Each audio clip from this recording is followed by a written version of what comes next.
After 170 years, through floods that swallowed entire towns, through wars that tore the nation in half, through decades of neglect and abandonment, the Brazos River Bridge refuses to fall.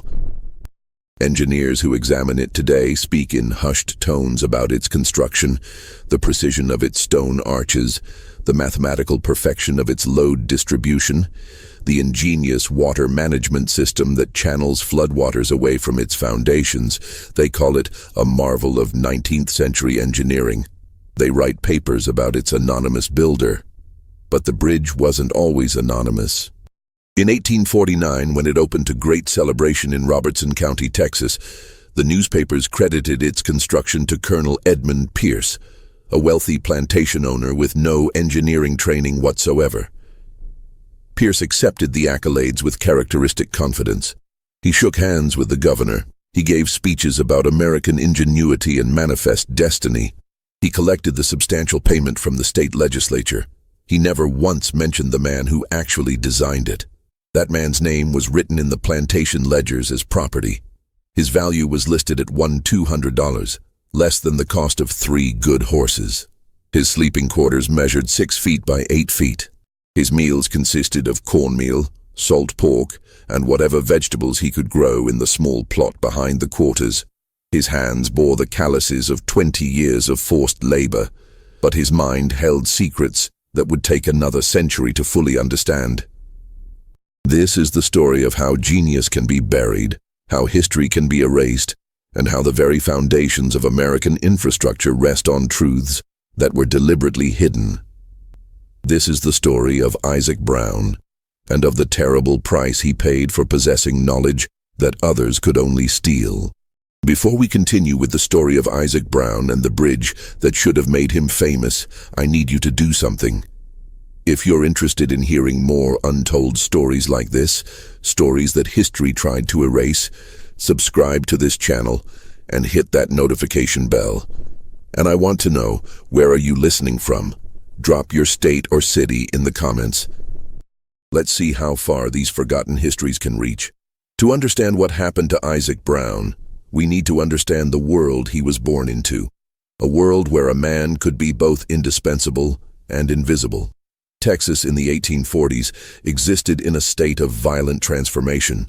Annexed by the United States just 3 years after winning independence from Mexico, it was a place where fortunes could be made or lost in a single season, where the line between civilization and wilderness remained dangerously thin.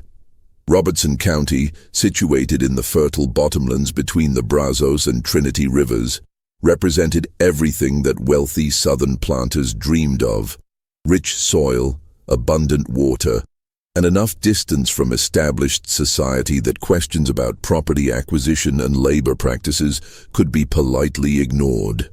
Colonel Edmund Pierce had arrived in Texas in 1836 with family money from Georgia, 3 wagons full of furniture, and 11 enslaved people. By 1848, he owned 4,000 acres and 63 souls.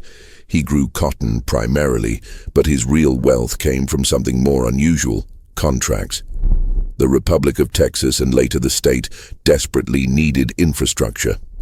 Roads had to be cut through forests. Rivers had to be forded or bridged.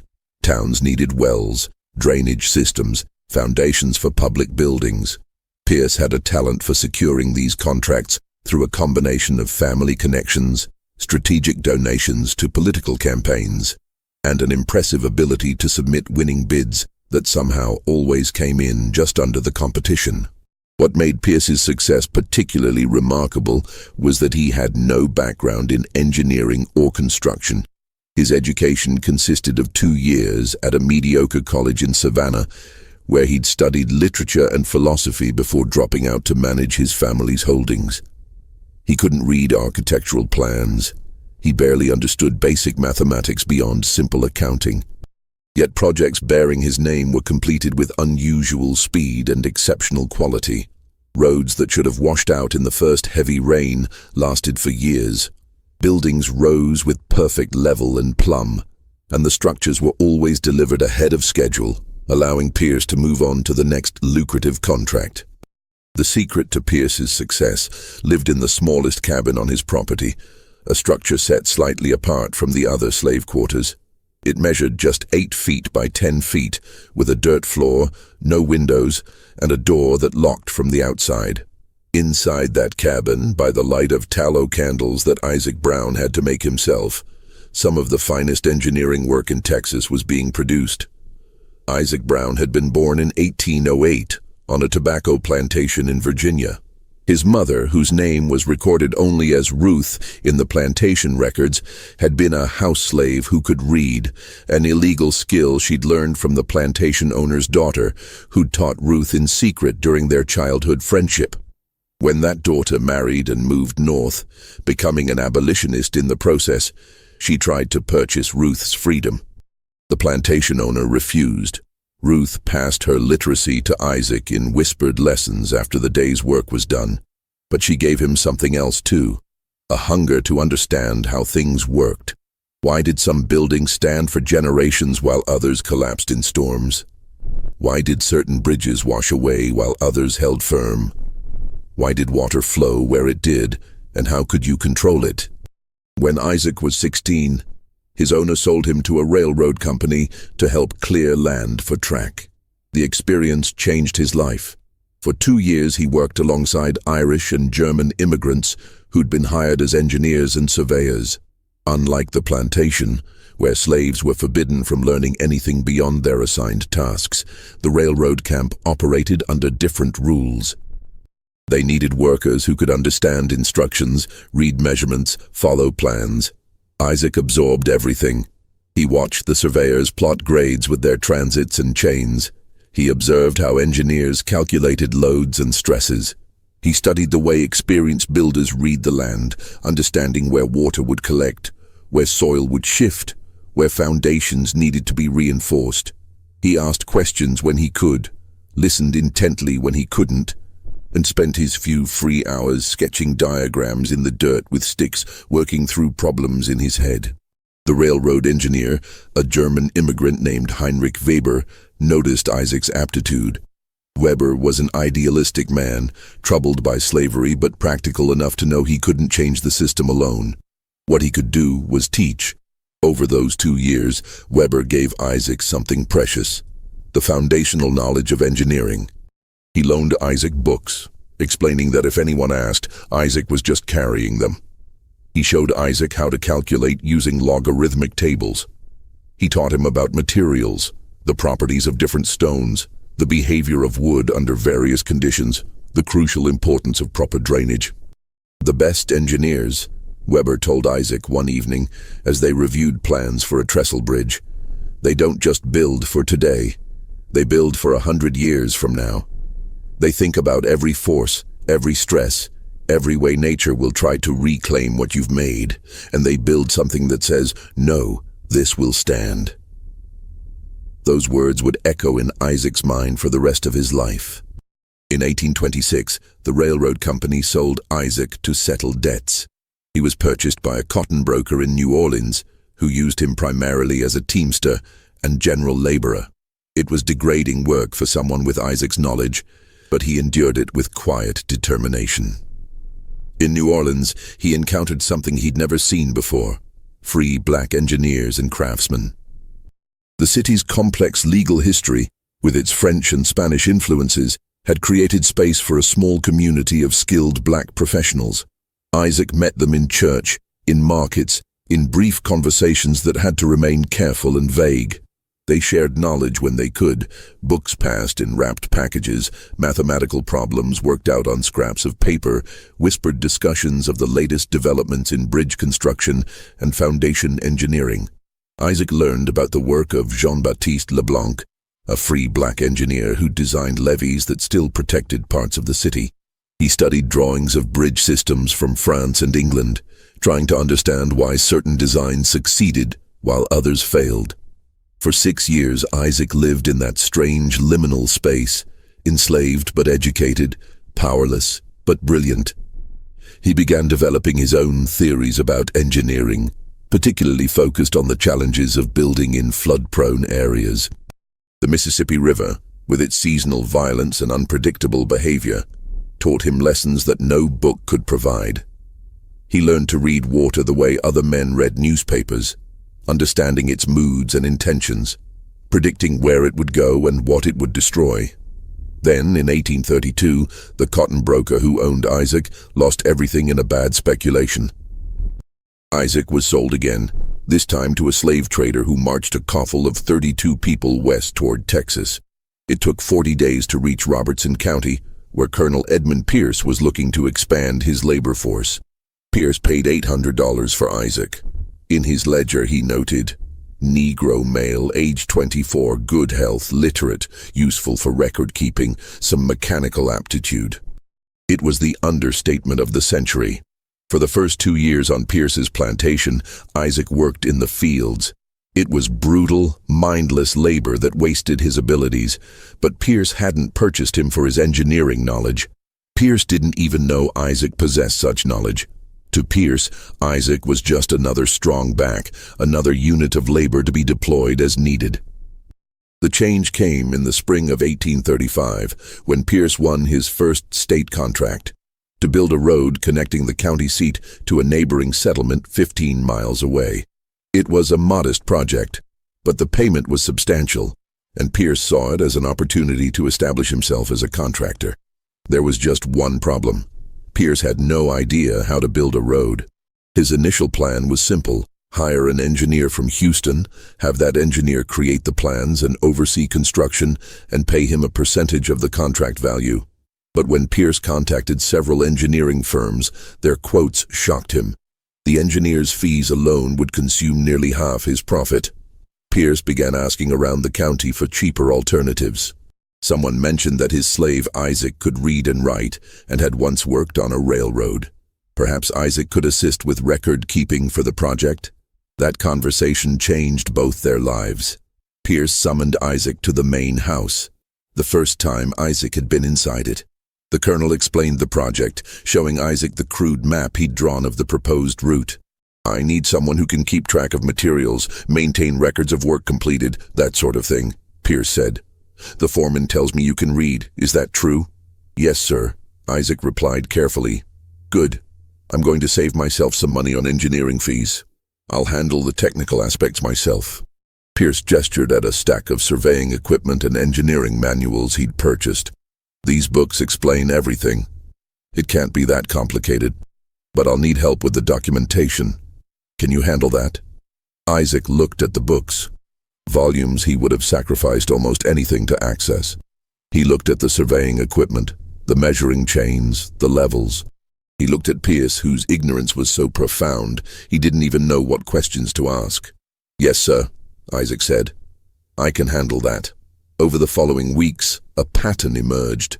Pierce would attempt to read the engineering manuals, become frustrated by the mathematics and technical terminology, and eventually hand the books to Isaac with instructions to figure out what this means and explain it to me simply. Isaac would study the books overnight, work through the calculations, and then present the information to Pierce in simplified form. But Pierce's attention span for technical details was limited. He grew impatient with explanations. He wanted results, not lectures. Gradually, Isaac found himself doing more than just explaining. He was solving the problems himself, then presenting solutions in a way that allowed Pierce to believe he'd understood and approved them. The road project succeeded beyond anyone's expectations. It was completed 3 weeks early and came in under budget. More importantly, it didn't wash out during the first rain season, a fate that had befallen many hastily constructed Texas roads. Pierce's reputation grew. So did his ambitions. More contracts followed. A bridge over a small creek, a foundation for a cotton warehouse, a drainage system for a flooded section of farmland. Each project was officially designed and supervised by Colonel Edmund Pierce. Each project was actually engineered by Isaac Brown, working by candlelight in his tiny cabin, translating complex problems into elegant solutions. Pierce understood what was happening, of course. He wasn't stupid, just uneducated and unscrupulous. He realized that Isaac possessed skills far beyond simple literacy. But acknowledging this truth, admitting that his enslaved laborer was the actual engineer, would undermine everything Pierce was building. It would destroy his reputation, invalidate his contracts, and eliminate his income. So instead, Pierce created a system. Isaac would be given increasingly complex projects to solve. He would work out the designs, the calculations, the construction plans. Then Pierce would present them as his own work, claiming credit for the genius that emerged from that small cabin with the locked door. Isaac was given certain privileges in exchange for his silence. Silence that wasn't really a choice, since resistance would mean being sold, beaten, or worse. He received better food than the field workers. He was allowed to keep his candles for night work. He was given access to any books or technical materials Pierce could acquire. He was occasionally permitted to visit construction sites to inspect the work on Pierce's behalf, though he had to pretend to be merely carrying messages rather than actually assessing structural integrity. It was a devil's bargain, made worse by the fact that only one party had any choice in the matter. For 7 years, this arrangement continued. Pierce's reputation as a builder grew across central Texas. He was invited to join the Masonic Lodge. He was consulted on engineering matters by other plantation owners. He was appointed to a state commission on infrastructure development. And Isaac Brown remained property, his genius buried in ledgers that listed him between entries for farming equipment and livestock. Then, in the winter of 1842, the state announced its most ambitious infrastructure project to date. A permanent bridge across the Brazos River at the county line, replacing the dangerous and unreliable ferry that had claimed dozens of lives. The contract would be worth $15,000, a fortune. The engineering requirements would be unlike anything Pierce had attempted before. The Brazos River was not like the small creeks Isaac had bridged before. It was a powerful, temperamental waterway that swelled unpredictably with spring rains and autumn storms. Previous bridge attempts had failed catastrophically. The river's bed shifted seasonally. Flooding could raise water levels by 20 feet in a matter of hours. Any structure would have to withstand not just normal flow, but the violent force of floodwaters carrying debris, entire trees, sometimes even buildings torn from their foundations upstream. Pierce submitted his bid with characteristic confidence. He won the contract in March of 1843. Then he brought the engineering requirements to Isaac and said something he'd never said before. "I don't know if this is even possible." Isaac took the documents back to his cabin and studied them for 3 days. He analyzed the river's behavior patterns based on 15 years of flood records. He calculated load requirements, accounting for both the weight of traffic and the impact forces of flood debris. He considered dozens of potential designs, rejecting each one as he identified fatal flaws. Finally, on the 4th night, he had it. Not just a design, but an innovation. A system of arched supports that would not only bear weight more efficiently than traditional straight trusses, but would also channel floodwaters in a way that reduced stress on the foundations. The arches would rise high enough to remain above all but the most catastrophic floods, and the foundation piers would be oriented to split the current, reducing the scouring effect that had undermined previous structures. It was brilliant. It was revolutionary. It would work. Isaac prepared detailed drawings and calculations, documenting everything with meticulous care. He'd learned over the years to create 2 sets of plans for every project. One simplified version for Pierce to present, and one complete technical documentation for himself. These complete plans he kept hidden, tucked between the floorboards of his cabin, underneath the dirt. He told himself it was just caution, a way to remember the details if Pierce misunderstood something. But it was more than that. Those hidden plans were proof. Proof that he existed, that he could think and create and solve problems that defeated educated men. Proof that he was more than property, more than a tool, more than an extension of someone else's will. Pierce submitted Isaac's design to the state engineers under his own name. There was some skepticism. The arch design was unusual, and the foundation approach was unconventional. But Pierce's track record was strong, and his political connections were stronger.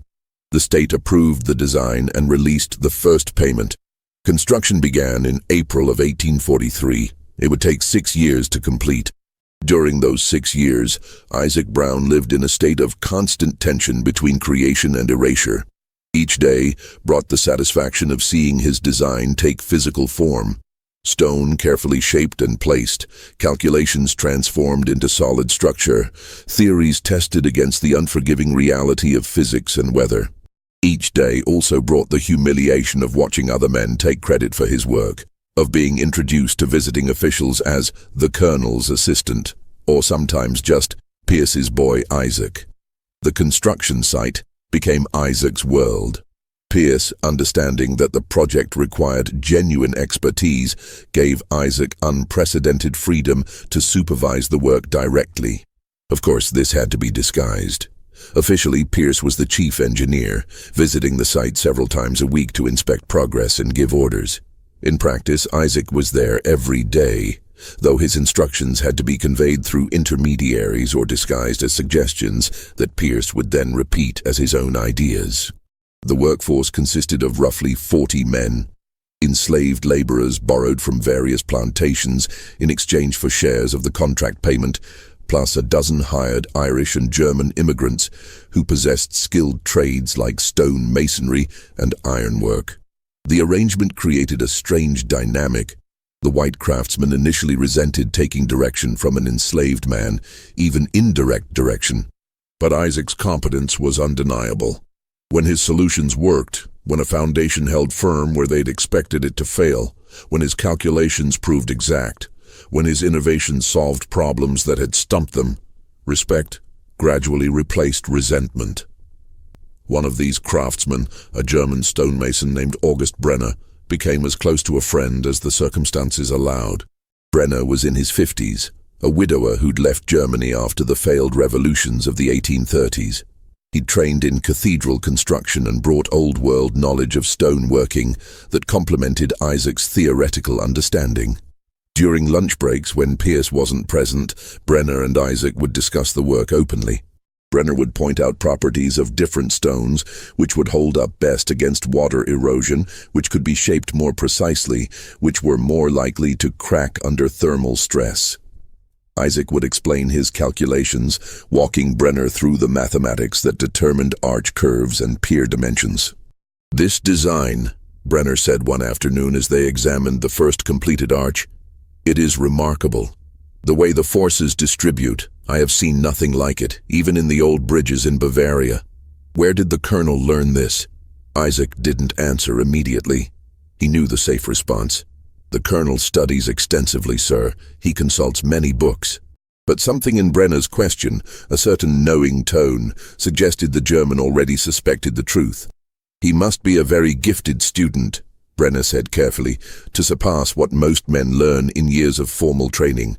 "The Colonel," Isaac replied with equal care, "is fortunate to have access to good resources." Brenner nodded slowly. "Yes, resources. That is one word for it." They didn't speak of it again directly, but after that conversation, Brenner began directing his technical questions to Isaac when Pierce wasn't around, dropping the pretense that these were casual inquiries. Other workers noticed and followed suit. A quiet understanding emerged. Pierce was the official authority, but Isaac was the actual engineer. This arrangement worked for 4 years. The bridge rose slowly, stone by stone, arch by arch. It survived 2 major floods that swept away the temporary cofferdams Isaac had designed to protect the foundation work. Each time, the foundations held exactly as Isaac had calculated they would, and work resumed with renewed confidence. Pierce's reputation grew with each visible sign of progress. He was elected to the state legislature. He was courted by investors wanting to fund larger projects. He gave public speeches about the importance of infrastructure to Texas's future, speaking with eloquent confidence about engineering principles he barely understood. And Isaac remained in his cabin, working by candlelight, solving problems and creating solutions that others claimed as their own. The darkness in this arrangement went beyond simple injustice. There was a psychological dimension that ate at Isaac in ways that physical labor never had. In the fields, the oppression was clear and direct. You were property, you worked, you suffered. But at least the situation was honest in its brutality. There was no pretense, but this was different. Isaac was being forced to participate in his own erasure. His mind, the very essence of who he was being stolen piece by piece. Every time Pierce presented one of Isaac's designs, every time someone praised the Colonel's engineering brilliance, every time Isaac had to remain silent or even assist in promoting the lie, a part of him was taken. He began having dreams about the bridge. In these dreams he would stand beneath the completed arches and shout his name, trying to make people understand that he had built this, that it was his mind and his work that held the stones in place. But in the dreams, no sound would come from his mouth. Or worse, the sounds would emerge, but no one would hear them. People would walk past him as if he were invisible, praising Colonel Pierce's genius, while Isaac screamed silently beside them. He would wake from these dreams in the dark cabin, his heart racing, and lie still listening to the sounds of the plantation at night. Sometimes he would hear other people in nearby cabins, muted conversations, a child crying, someone coughing. Occasionally he would hear something from the main house, laughter from one of Pierce's dinner parties, the sound of music. Two worlds existing in the same physical space but separated by an unbridgeable gulf. The first signs that something was wrong came in the winter of 1847, 2 years before the bridge's scheduled completion. By this point, the structure was largely finished. All the arches were in place, the roadbed was being prepared, and it was clear to everyone that the bridge would not only stand, but would be extraordinary. Pierce's wealth and status had grown proportionally. He'd used his earnings from this project and others to expand his plantation to nearly 7,000 acres. He'd built a new mansion, a grand Greek revival structure that towered over the countryside. He'd married the daughter of a Louisiana senator. He was being mentioned as a possible candidate for governor. But with greater prominence came greater scrutiny, and with scrutiny came questions. Engineers from other parts of Texas and from Louisiana began visiting the bridge site to study its design. Some of these engineers were sophisticated men with formal training from European universities. They examined the structure with increasing puzzlement. "This arch system," one engineer from New Orleans commented to Pierce during a site visit, "it's quite innovative. I don't recognize the design principle. What's your theoretical basis for the curve calculations?" Pierce, caught off guard, attempted to bluff his way through an explanation using terminology he'd memorized from Isaac's notes. But his answer was incoherent, mixing concepts that didn't belong together. The engineer's eyebrows rose. "I see. And the foundation system, this approach to splitting the current, where did you encounter that method?" "My own development," Pierce said quickly, "based on observation of the river's behavior." "Fascinating." The engineer's tone suggested he found it fascinating in the way one finds an obvious lie fascinating. "I'd love to see your calculations." "Would you have documentation of your design process?" Pierce felt the ground shifting beneath him. "The paperwork is all at my home, quite extensive. I'd be happy to show you sometime, but it's rather technical." "I'm an engineer," the man interrupted dryly. "I think I can manage technical documentation." That evening, Pierce came to Isaac's cabin in a state of barely controlled anger.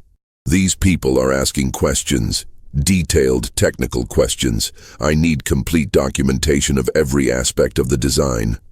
All your calculations, all your drawings, everything, and I need you to prepare notes that will help me answer their questions." Isaac looked at him steadily. "The plans I've given you already include all essential information." "It's not enough," Pierce snapped. "They want to know theory, methodology, the thinking behind each decision. I need you to write that out in a way I can study and explain." For the first time, Isaac pushed back. "Colonel, if you study what I write, you'll be able to answer their questions, but you'll never truly understand it the way they want you to. These are educated men. They can tell when someone is repeating memorized answers rather than speaking from knowledge." Pierce's face reddened. "Are you suggesting I'm not intelligent enough to understand your work?"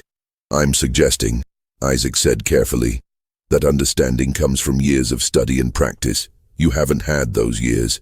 Neither of us can change that now." The two men stared at each other. It was the closest Isaac had ever come to openly acknowledging the truth between them. Pierce recognized the implicit challenge, and something shifted in his expression. Fear, mixing with anger. "You forget yourself," Pierce said coldly. "You forget what you are and what I own. I own your hands. I own your back. I own whatever comes out of your head. And if you've forgotten that, I can remind you in ways you won't enjoy." Isaac said nothing. The moment passed. The power dynamic reasserted itself. But both men knew something had changed. Pierce got his documentation. Isaac spent the next month creating detailed explanations of every aspect of the bridge's design, writing in the simplified language Pierce would need to sound knowledgeable without revealing the depths of his ignorance. Pierce studied these notes obsessively, practicing explanations in front of a mirror, drilling himself on terminology. It worked mostly. Pierce managed to satisfy the curious engineers, though some remained skeptical. Rumors began circulating in professional circles about the unusual nature of Pierce's knowledge. Technically proficient when discussing the Brazos Bridge specifically, but oddly unable to discuss general engineering principles. One engineer, a methodical man from Virginia named Thomas Hensley, became particularly interested. Hensley had been hired by a private railroad company to survey potential routes through central Texas, and he'd made a point of studying the Brazos Bridge as an example of regional engineering. But the more he studied it, the less sense it made. "The design is too sophisticated," Hensley told a colleague, "too innovative. The mathematical principles underlying those arch calculations, I've seen similar work in European journals, but nothing published in America. Where would a plantation owner from Georgia have encountered these concepts?" Hensley began asking questions around Robertson County. He learned that Pierce had no formal engineering education. He learned that Pierce's early projects had been simple, even crude. He learned that the dramatic improvement in Pierce's capabilities seemed to correlate with his purchase of slaves in 1832, but that seemed like a mad thought. Surely no one would suggest an enslaved person could possess such knowledge. Still, Hensley was thorough. During a visit to Pierce's plantation on a pretext of discussing a potential project, he managed to speak briefly with Isaac, who was summoned to bring Pierce some documents. "You're Isaac Brown?" Hensley asked casually. "Yes, sir. The colonel tells me you assist with his record keeping. You must have learned quite a bit about engineering by proximity." Isaac recognized the probe instantly. "I help maintain records as instructed, sir. The colonel is generous in explaining his work when time permits." "I see. And what do you think of the bridge? You must have observed its construction." "It's a fine structure, sir. The colonel's design is very sound." "Yes," Hensley said slowly, studying Isaac's face. "The colonel's design. Quite remarkable for someone with no formal training, wouldn't you say?" Isaac met his eyes without expression. "The colonel reads extensively, sir, and he has a natural talent." Hensley nodded, but his skepticism was obvious. He left the plantation without proof, but with a growing certainty that something wasn't right. He couldn't prove Pierce was a fraud. He had no evidence, and the social realities of 1840s Texas made certain accusations unthinkable. Still, Hensley began quietly sharing his suspicions with other engineers. The whisper campaign was subtle, but damaging. Pierce's new projects became harder to secure. Investors grew cautious. Fellow contractors began to watch him more carefully, comparing his claims to his demonstrated abilities. Pierce blamed Isaac, though the logic was twisted. If Isaac hadn't been so talented, Pierce reasoned, the work wouldn't have attracted such intense scrutiny. If the bridge had been merely adequate instead of extraordinary, no one would have questioned it. The colonel's resentment grew, fed by fear that his elaborate fiction would collapse. He began drinking more heavily. He started making mistakes in his business dealings. His political career stalled as opponents began questioning his qualifications. Everything Pierce had built on Isaac's stolen genius began to crack. And Isaac, watching this slow collapse from his small cabin, felt a dark satisfaction mixed with dread. He knew Pierce was dangerous when threatened, He knew enslaved people had been sold, beaten, or killed for far less than the implicit challenge Isaac represented.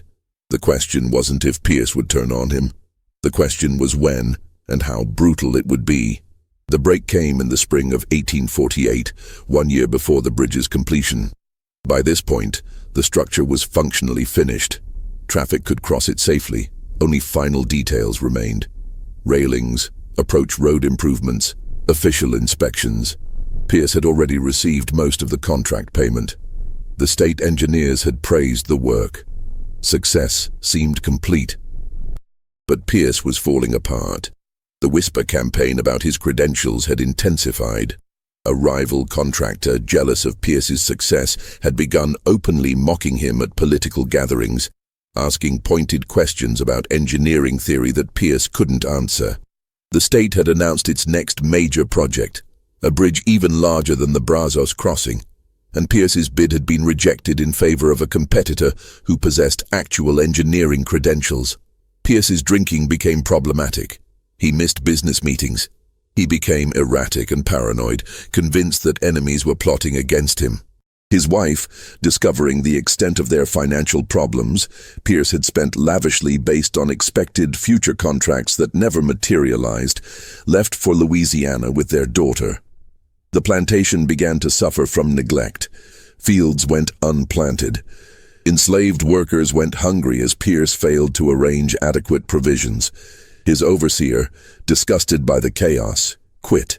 Pierce tried to manage things himself, but had no aptitude for it. The property that had once been prosperous began its slow slide toward ruin. Through all this, Isaac continued his work. The bridge still needed completion. Pierce, despite everything, still needed Isaac's expertise to finish what they'd started. But their interactions became increasingly hostile. Pierce would arrive at Isaac's cabin late at night, drunk and angry, demanding to know why things were falling apart, as if Isaac were somehow responsible for Pierce's inability to maintain the lies he'd built his life on. "This is your fault," Pierce said during one of these midnight visits, swaying in the doorway. "You made that bridge too good, too impressive.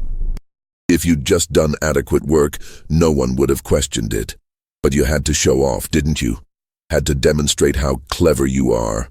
Isaac, sitting at his small work table where he'd been reviewing the final inspection documents, looked up calmly.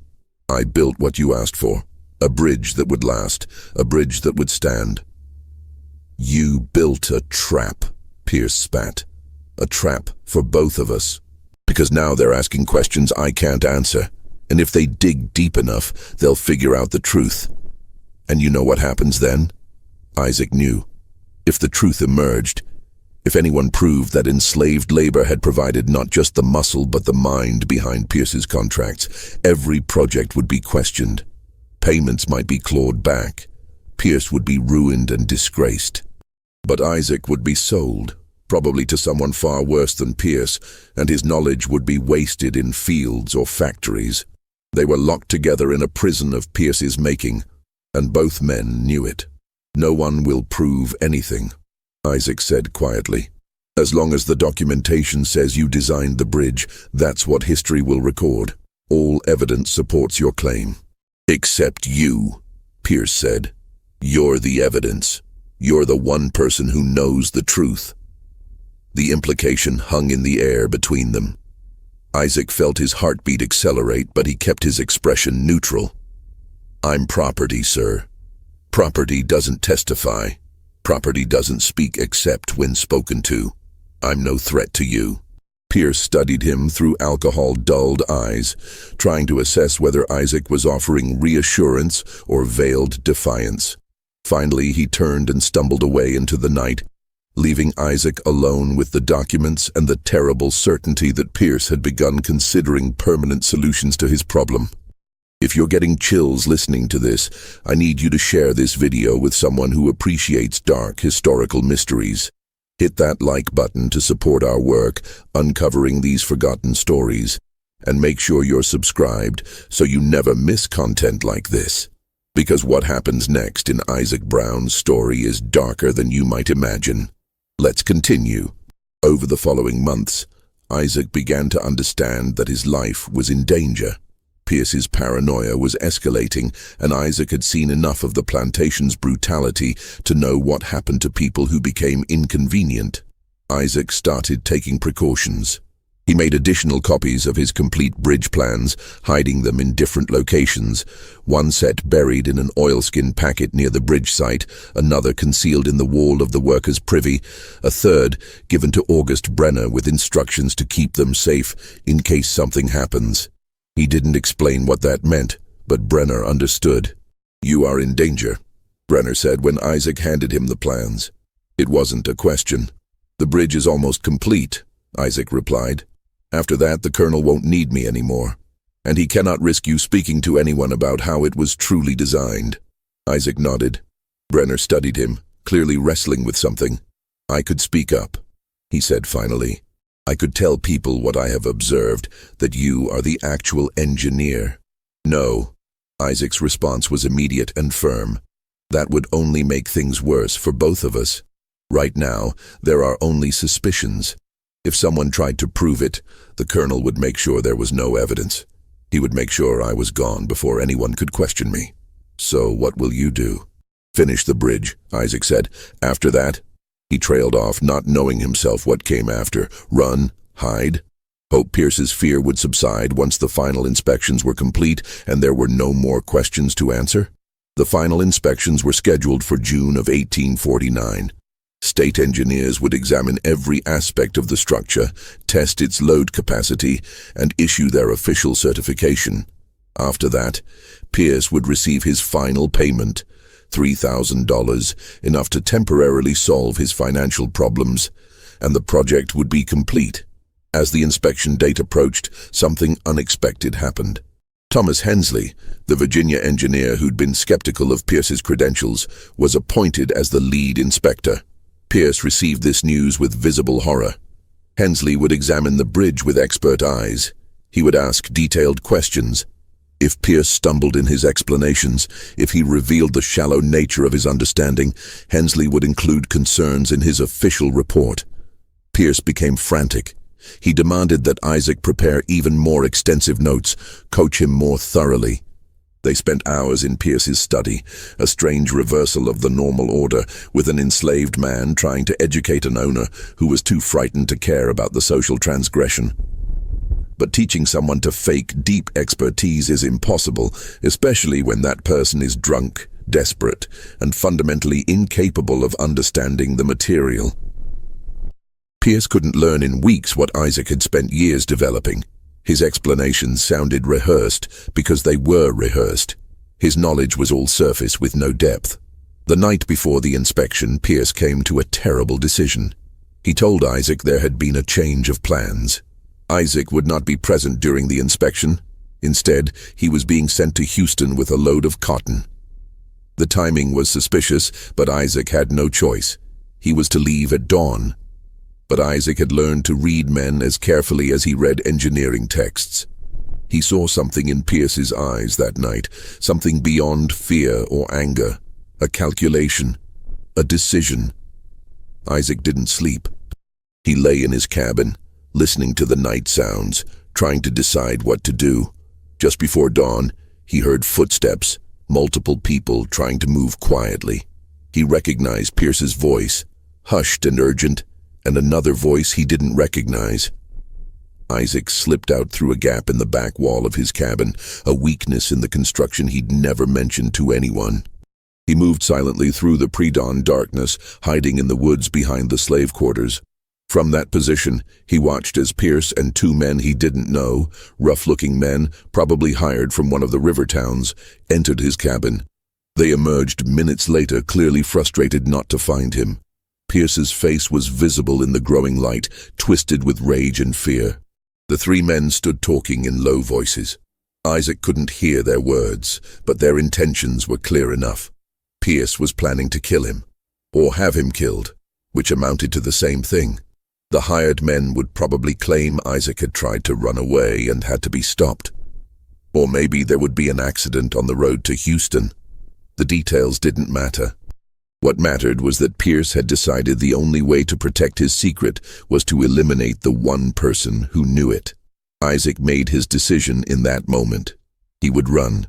It was June of 1849, and Texas was full of places a man could disappear if he was willing to abandon everything, risk everything, for the chance at survival.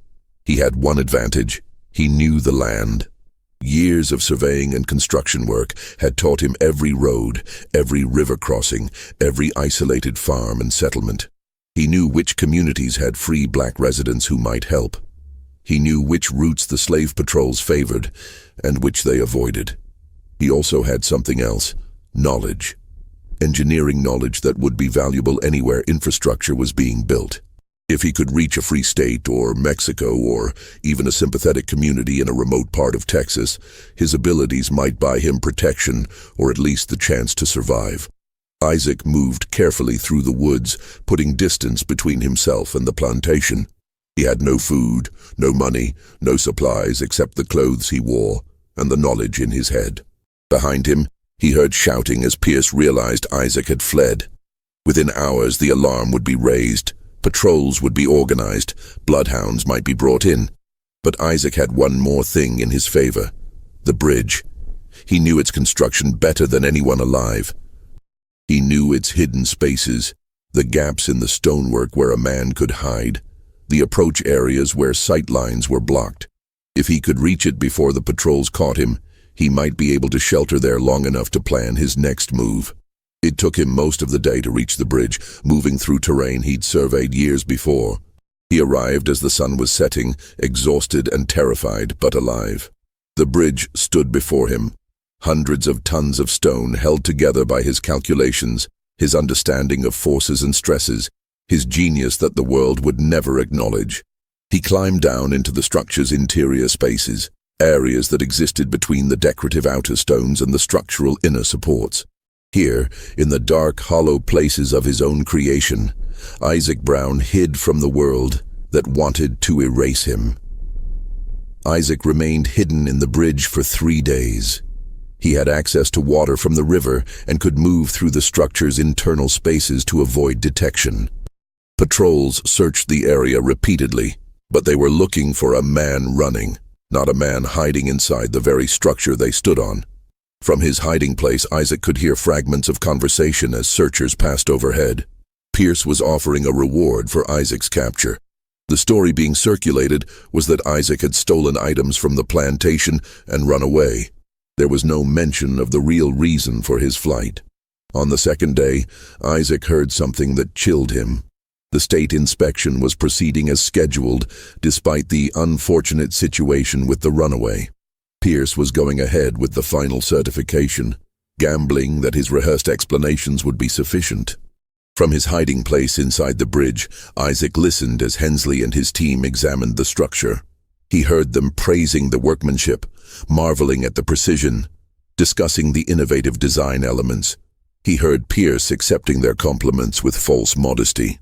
Then he heard something that changed everything. "Colonel Pierce," Hensley said, his voice carrying clearly through the stone passages, "I must tell you, I had my doubts about your capabilities. The design of this bridge is so sophisticated, so far beyond what I'd expect from someone with your background that I suspected. Well, it doesn't matter now what I suspected. This inspection has proven me wrong. The engineering here is brilliant, and everything confirms you as its author." Isaac, crouched in the darkness, felt something break inside him. Hensley, the one man who'd questioned the deception, was now validating it. The bridge itself, Isaac's finest work, the physical proof of his genius, was being used as evidence that Pierce was the engineer. In that moment, Isaac understood the full scope of his erasure. It wasn't enough that his labor was stolen, his knowledge appropriated, his identity reduced to property in a ledger. Now his own creation was being used to seal the lie that would define history's understanding of who built it. He emerged from his hiding place that night, when the patrols had moved on and the bridge was deserted.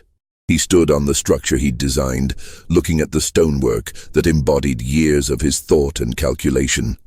The moon was bright enough to see every detail: the curve of the arches, the precise placement of the keystones, The drainage channels that would carry away floodwaters, the foundations that would stand for centuries. It was beautiful, it was permanent, and it would forever be credited to someone else. Isaac heard horses in the distance, another patrol making rounds.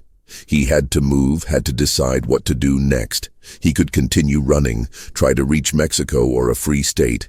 He could turn himself in and return to whatever punishment Pierce devised. Or he could do something else, something that had been forming in his mind during those 3 days of hiding in the darkness. He could tell the truth, not to Pierce or to the authorities or to anyone who would dismiss his words because of what he was. But he could tell it in a way that might survive, that might someday be discovered. Isaac descended back into the bridge's interior. In one of the hollow spaces behind the decorative stonework, in a place that would be invisible unless the bridge was dismantled, he found a section of soft limestone. Using a broken piece of harder stone, he began to carve. It took hours. His hands were bleeding by the time he finished, and dawn was approaching. But there, hidden in the heart of the structure, were the words that told his truth. Designed and built by Isaac Brown, slave to E. Pierce, year 1843-1849, the Lord knows what men deny. Below this, he carved mathematical notations, formulas specific to the bridge's design, calculations that only the actual engineer would know. Anyone who found this inscription and understood engineering would know it wasn't a fantasy or a fake. It was proof, hidden but permanent, carved into the very substance of his creation. He also carved something else.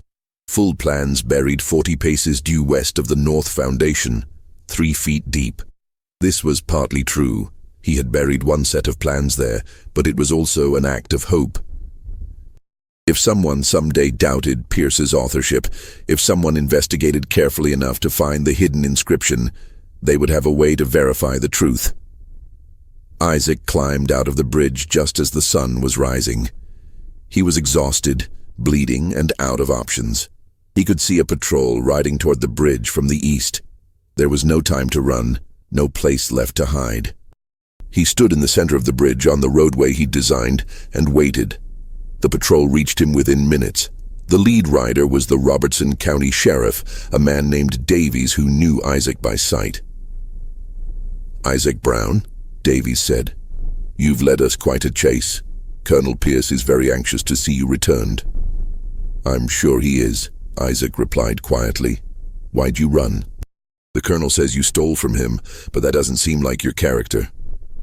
Isaac looked at the sheriff steadily. "Did the colonel tell you who designed this bridge?" Davies looked confused by the question. "Colonel Pierce designed it. Everyone knows that." "Yes," Isaac said, "everyone knows that." He offered no resistance as they bound his wrists and led him away from the bridge that bore no trace of his name. Isaac was returned to Pierce's plantation that afternoon. The colonel was waiting, his face a mask of relief and rage. The sheriff and his men left Isaac in Pierce's custody, accepting the plantation owner's explanation that this was a matter of internal discipline. What happened over the next several days exists only in fragments of documentation, medical records, letters, later testimonies. What is known for certain is this: Isaac Brown was never seen alive again. The official story was that he died of fever 3 weeks later, a common enough occurrence that it raised no suspicions. He was buried in the unmarked section of the plantation cemetery reserved for enslaved people. Pierce received his final payment for the bridge. The structure was officially certified and opened to great fanfare. Pierce's name was carved into the dedication plaque as chief engineer and builder. The governor attended the ceremony. But Pierce's victory was hollow. His financial situation continued to deteriorate. His reputation never fully recovered from the whispers about his credentials. Other major contracts eluded him. He died in 1867, shortly after the Civil War's end destroyed what remained of his wealth. His name mentioned in newspaper obituaries, primarily for his work on the Pierce Bridge, as it became known locally. The bridge itself stood. It survived the floods Pierce had feared, exactly as Isaac had calculated it would. It survived the Civil War. It survived decades of heavy use and minimal maintenance.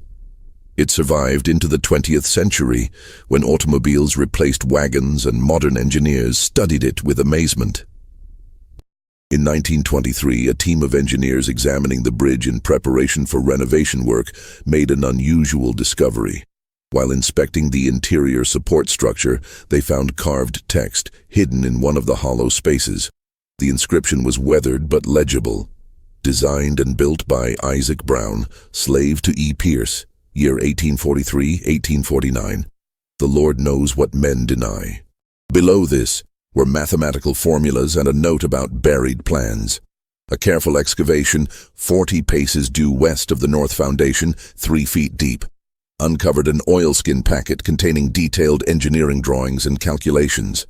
The papers were signed Isaac Brown and dated throughout the construction period from 1843 to 1849. The discovery created a minor sensation in engineering circles.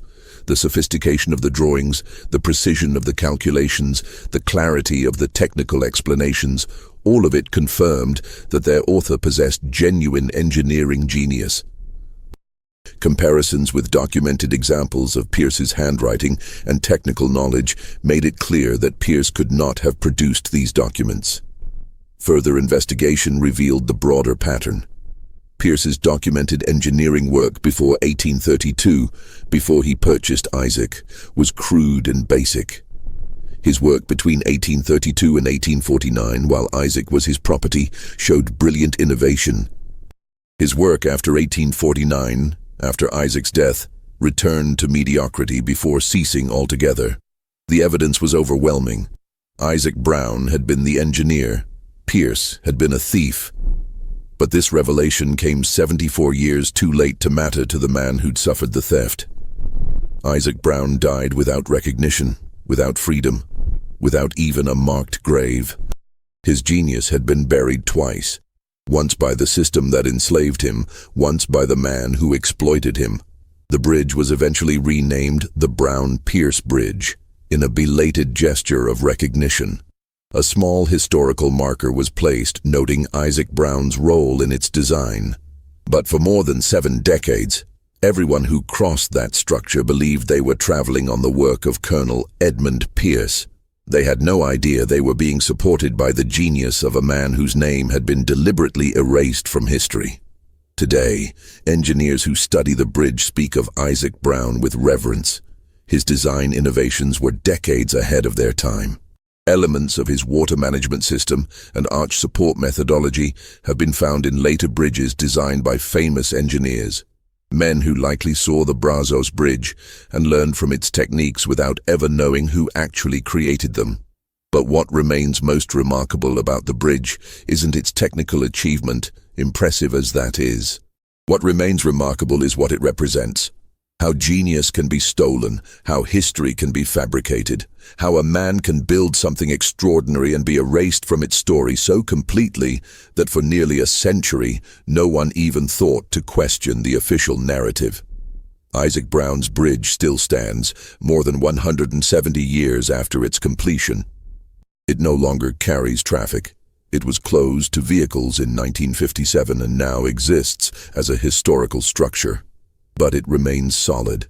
The stones still perfectly placed, the arches still holding their precise curves, the foundations still splitting the current exactly as Isaac calculated they would all those years ago.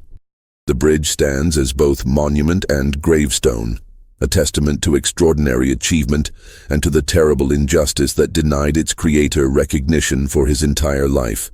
It reminds us that the infrastructure we depend on, the systems we take for granted, the very foundations of our civilization, were often built by people whose names were stolen along with their labor.